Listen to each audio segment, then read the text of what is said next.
बाल विवाह होता था, बचपन में ही शादी कर दिया जाता था। तो उसके शादी होने के बाद भी उन्होंने पढ़ना जारी रखा और भारत की प्रथम महिला डॉक्टर बनकर आई। तो पहले उसके इस कार्यक्रम को देखिए, तब उसके बाद हम लोग इस विषय पर चर्चा करेंगे। तो चलिए, हमारे बच्चे तैयार हैं इस शिक्षा के महत्व को लेकर। तो रेडी, डीजे मास्टर रेडी। परेशान तो रहूंगा ना पार्वती, आखिर एक बेटी का बाप जो ठहरा। पार्वती, अब उसके हाथ पीले करने का समय आ गया है। पर हमारी आनंदी तो अभी सिर्फ 9 साल की है। अभी तो उसके पढ़ने, लिखने और खेलने कूदने के दिन हैं। देख पार्वती, लड़कियां पराया धन होती है और जितना जल्दी इन्हें घर से विदा कर दे उतना अच्छा है। कल से आनंद की पढ़ाई लिखाई बंद। पर बापू, इसमें मेरी क्या गलती है? आप मुझे पढ़ाई करने क्यों नहीं देते? तेरी गलती है कि तू एक लड़की है। लड़का होती तो क्या बापू? लड़का होती तो क्या? ए लड़की, ज्यादा जबान ना चला, नहीं तो जबान हलक से खींचकर बाहर निकाल दूंगा। बापू, मैं पढ़ लिख कर कुछ बनना चाहती हूँ। मेरी पढ़ाई ना रोको बापू। आनंदी, तुझे पढ़ना है तो पढ़, लेकिन सारी उम्र बाप की छाती पर यूं बोझ बनकर ना बैठ। पर बापू, अभी तो मेरी उम्र पढ़ाई लिखाई की है। मुझे पढ़ लिख कर डॉक्टर बनना है। पढ़ाई पढ़ाई पढ़ाई, आज तो तेरी इन किताबों का काम तमाम करके ही छोड़ूंगा। ये ले। नहीं बापू, मत फाड़ो बापू। मत छोड़ी। नहीं बापू, नहीं। बापू, ये तुमने क्या किया? तुमने मेरी इन किताबों को ही नहीं फाड़ा बापू, मेरी किस्मत फाड़ दी, मेरी किस्मत। ये कापी किताबें ना सिर्फ छोरों के हाथ में अच्छी लगती है, लड़कियों के हाथ में तो सिर्फ मेहंदी अच्छी लगती है, मेहंदी। पर बापू, मैं लड़की हूँ तो क्या हुआ? लड़का और लड़की तो हमारे दोनों आंखों के समान होते हैं। चुप कर आनंदी, और यह एहसान मान कि अब तक जिंदा है तू। कहीं बचपन में गला दबा कर मार दिया होता तो यह तेरी बकबक नहीं सुननी पड़ती आज। पर बापू, मुझे चूल्हा जलाना अच्छा ना लगे है। देख छोरी, जितना जल्दी हो तू चूल्हा जलाना सीख ले, उतना ही अच्छा है तेरे लिए। और हाँ, तेरा ब्याह तो होगा, वो भी कल के कल। अबला जीवन है तुम्हारी यही कहानी। आंचल में है दूध और आंखों में है पानी। मुझे माफ कर दे बेटी, तेरे बापू के जिद के आगे मेरी एक न चलेगी।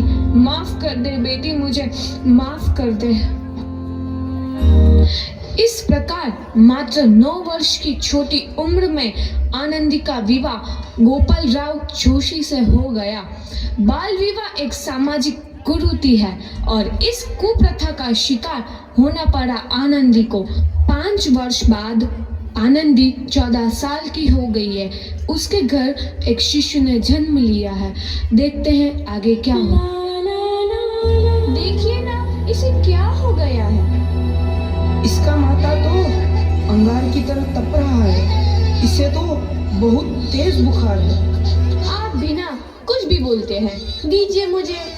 माधव, जल्दी से वैद्य जी को बुला के लाओ। जी, अभी बुला के लाता हूँ। ये तुम क्या कर रही हो आनंदी? भगवान की विभूति लगा रही हूँ। बस करो आनंदी, ये सब अंधविश्वास है।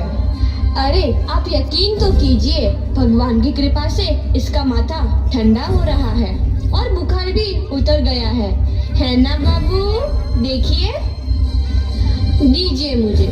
उठो बाबू, आंखें खोलो, तुम्हें तुम्हारी माँ बुला रही है। आंखें खोलो, देखिए ना इसे क्या हो गया है।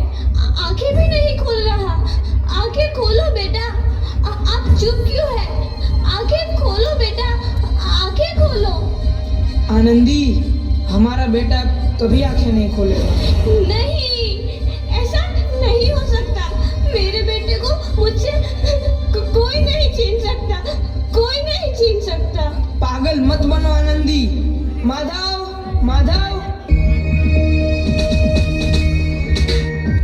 आनंदी, बंद करो ये पागल पागलपन। भगवान ने मेरा बच्चा छीन लिया। भगवान ने नहीं, तुम्हारी अशिक्षा और अंधविश्वास ने तुम्हारा बच्चा छीना है। अगर तुम पढ़ी लिखी होती तो आज हमारा शिशु जीवित होता। तुम अनपढ़ थे आनंदी, अनपढ़। नहीं, अब मैं अनपढ़ नहीं रहूंगी। नहीं रहूंगी मैं अनपढ़। मैं पढ़ूंगी ताकि कल किसी और आनंदी को इलाज के अभाव में अपना बच्चा ना खोना पड़े। शाबाश आनंदी, और यही तुम्हारे अपराध के लिए प्रायश्चित भी है।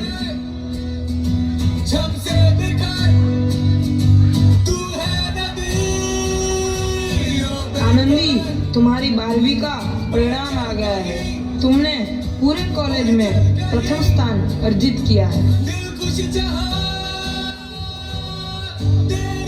आनंदी, तुम्हारी मेहनत रंग लाई है। तुम्हें शिक्षा वृत्ति मिली है। ये लो तुम्हारे अमेरिका जाने की टिकट। मुझे शिक्षा वृत्ति मिल गई। मैं अमेरिका जा रही हूँ।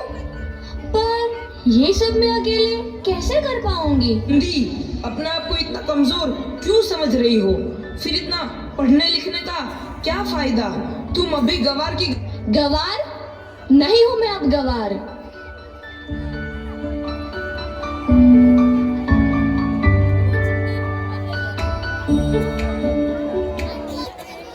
तो इस प्रकार 7 अप्रैल 1883 को आनंदी अमेरिका के पेंसिल्वेनिया के लिए रवाना हुई और 3 साल बाद उन्होंने डॉक्टर ऑफ मेडिसिन की उपाधि प्राप्त कर ली। इधर आनंदी के पिता की तबीयत बहुत खराब है। आगे क्या होता है देखते हैं। लगता है अब मेरे जाने का समय आ चुका है। मैं नहीं बचूंगा। ऐसा मत बोलो। शहर के सिटी हॉस्पिटल में अमेरिका से डिग्री लेकर कोई बड़ा डॉक्टर आया है। एक बार वहां चलकर दिखा लेते हैं। हाँ, सही बोला भैया। कम से कम दिल को तसल्ली तो मिल जाएगी। हाँ, चलो चलो जल्दी हॉस्पिटल चलते हैं।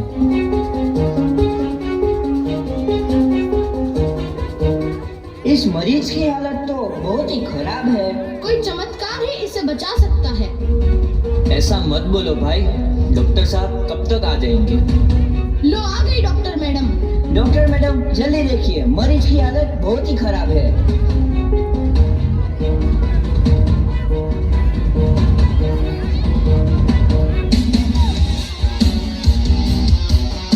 अब आप बिल्कुल ठीक हैं। मौत के मुंह से आपको बचाया है डॉक्टर मैडम ने। डॉक्टर साहब ने मुझे बचा लिया। मुझे मिलना है डॉक्टर साहब से। डॉक्टर साहब नहीं, डॉक्टर मैडम बोलो। डॉक्टर मैडम, उन्होंने ही तुम्हें जीवन दान दिया है। लो आ गई डॉक्टर मैडम, मिल लो उनसे। डॉक्टर मैडम, आपका बहुत बहुत धन्यवाद। आपने मेरी जान बचाई। इसके बदले में मैं गरीब भला आपको क्या दे सकता हूँ? वचन चाहिए मुझे कि कभी ये नहीं कहोगे कि लड़कियां कुछ नहीं कर सकती। वचन? ये कैसा वचन? अरे श्यामलाल, तुमने पहचाना नहीं? तुम्हारी बेटी आनंदी। आनंदी? मेरी बेटी आनंदी? डॉक्टर? हाँ बापू, वही आनंदी जिसके लिए बचपन में तूने चूल्हा और दुल्हा के अलावा कुछ नहीं सोचा था। आनंदी, आनंदी मेरी बेटी, मुझे माफ कर दे। मैं तेरा गुनहगार हूँ बेटी। नहीं बापू, वही आनंदी जिसके हाथ पीले करके तुम उसकी सारी जिंदगी काला कर देना चाहते थे। माफ कर दे मुझे मेरी बच्ची, माफ कर दे। मैं तेरा अपराधी हूँ मेरी बच्ची, माफ कर दे। नहीं बापू, मैंने तो तेरा एहसान चुकाया है। याद है ना अपना एहसान जो बचपन में तुमने मुझ पर किया था? ताने सुना कर जीते जी मार डाला था मुझको। अब बोल, और किस को मारेगा? आनंदी बेटी, मुझे माफ कर दे मेरी बच्ची। मैं तेरा गुनहगार हूँ। बापू, आपने ही तो बोला था किताबें सिर्फ बेटों के हाथ में अच्छी लगती है, बेटियों के हाथ में तो सिर्फ मेहंदी। बेटों और बेटियों में फर्क करना तो आंखों में फर्क करने समान है। एक का पढ़ना और दूसरे का ना पढ़ना सामाजिक अंधकार है बापू, सामाजिक अंधकार। उपकार मांगता हूँ मैं तुझ जैसी बेटी का, जिसने सारी उम्र मुझसे कुछ ना मांगा तो सिर्फ बराबरी का दर्जा। वरना सच तो यह है कि मैं तेरी माफी के लायक भी ना हूँ। मुझ जैसा बाप तेरी बराबरी कर सके उसके मैं लायक भी ना हूँ मेरी बेटी, मैं लायक भी ना हूँ। अपने बापू को क्या माफ नहीं करोगी आनंदी? माफ कर दो आनंदी, माफ कर दो। सुबह का भूला यदि शाम को घर लौट आए तो उसे भूला नहीं कहते। बापू। तो इस प्रकार आनंदीबाई जोशी ने अपनी मेहनत और अटूट इरादे से न केवल भारत की पहली महिला डॉक्टर बनी, बल्कि आगे चल के उन लड़कियों के लिए सुनहरा रास्ता दिखा गई जो जीवन में कुछ करना चाहती थी।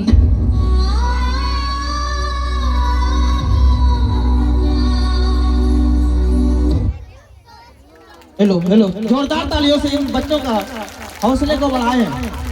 तो आप लोगों ने देखा कि